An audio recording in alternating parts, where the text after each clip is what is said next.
బైబిల్లోని యోహాను సువార్త 5వ అధ్యాయంలో ఒక అద్భుతమైన సంఘటన ఉంటుంది. యెరూషలేంలోని బెతెస్దా కోనేరు పూల్ ఆఫ్ బెతెస్దా దగ్గర 38 ఏళ్లుగా పక్షవాతంతో బాధపడుతున్న ఒక వ్యక్తిని యేసుక్రీస్తు స్వస్థపరుస్తాడు. ఆ కోనేరుకు 5 మంటపాలు 5 పోర్చెస్ ఉన్నాయని బైబిల్ చాలా స్పష్టంగా రాసింది. కానీ వందల ఏళ్లపాటు బైబిల్ విమర్శకులు, కొంతమంది చరిత్రకారులు ఈ మాటను పట్టుకుని విపరీతంగా ఎగతాళి చేశారు. జెరూసలం చరిత్రలో 5 మంటపాలు ఉన్న కోనేరు ఎక్కడా లేదు. బైబిల్ రచయిత అయిన యోహానుకు భౌగోళిక జ్ఞానం లేదు, ఇదంతా కేవలం కట్టుకథ అని వాదించారు.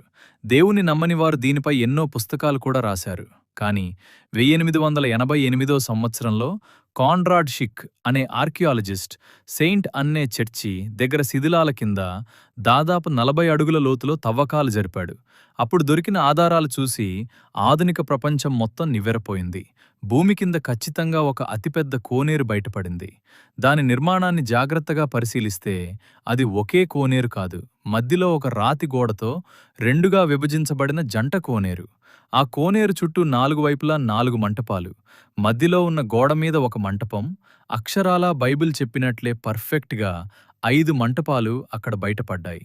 అంతేకాదు, ఆ తవ్వకాల్లోనే ఆ ప్రాంతం ప్రాచీన కాలంలో ఒక వైద్య కేంద్రంగా వాడబడిందనడానికి ఎన్నో సాక్ష్యాలు కూడా దొరికాయి.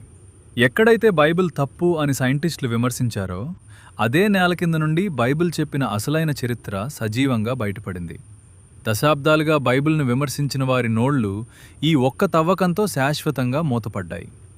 బైబిల్ గ్రంథం కేవలం నమ్మకం కాదు, ఖచ్చితమైన చారిత్రక సత్యం అనడానికి ఇదే అతిపెద్ద ప్రూఫ్.